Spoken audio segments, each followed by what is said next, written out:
Welcome to the RFU's latest coaching resource, which is looking at two different styles of coaching and how that affects the way that young people learn and appreciate the game. With me is Lynn Evans, one of our rugby development advisors and who has been lead on this project. Welcome, Lynn. Thank you, Guy.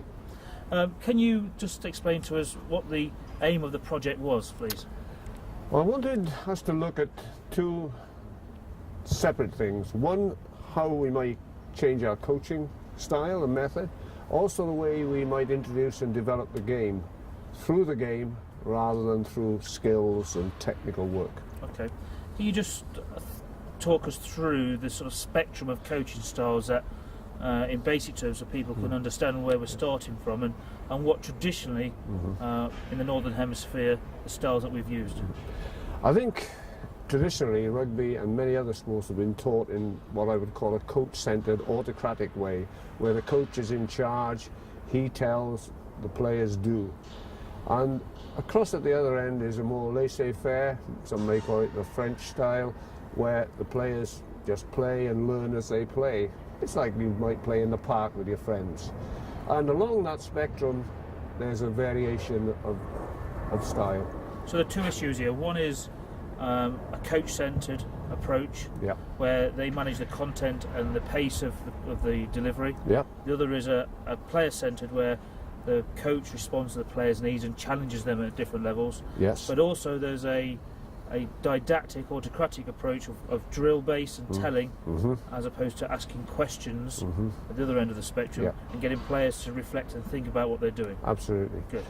And the latter is not the normal style, and I think this is where we need to help coaches to develop. And the project was looking at the two separate ways, and we get two groups of coaches together of similar ability, but one deliberately delivering in the coach-centered way where they were in charge, they told, and the other where they actually involved the players a lot more in the decision making. And Lynn, can you just talk us through how the project ran?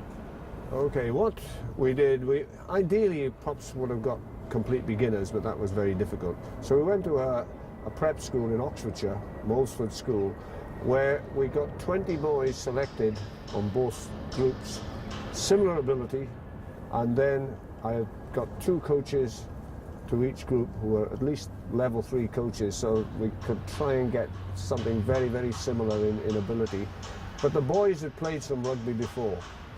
And then for 20 hours of coaching, we were going to make sure they had, that's about the amount of time they require to learn the game approach. So in summary, two roughly equal teams of roughly equal ability, and with coaches qualified to similar levels, same experience, but using two different styles and playing two different roles of coaches. Absolutely.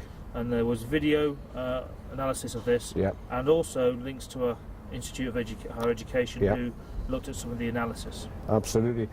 Oxford Brookes University had a PE lecturer, Mark Griffiths, who said he would like to help the project, and he interviewed the boys and also did some questionnaires which will be part of a PDF file with the project, which people can look at the evidence. Okay, so Lynn, in addition to the work that the university's been doing to analyse the differences and the impact of the two different styles, what else was done to evaluate the sessions?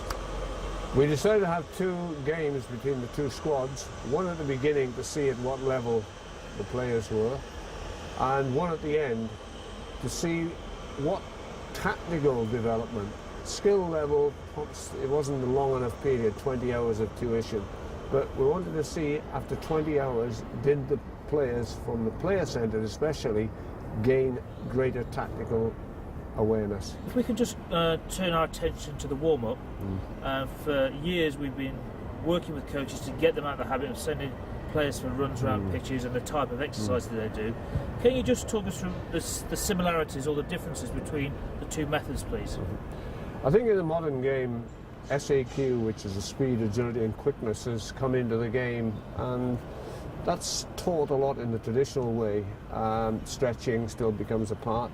But I think the big difference in the game-centred approach is that we use the ball a lot more. And with young players especially, as you know, it's more important to use the ball in stretching and game orientation. So we use the warm-up a little bit to improve the skills. Okay, let's take a look at that in action.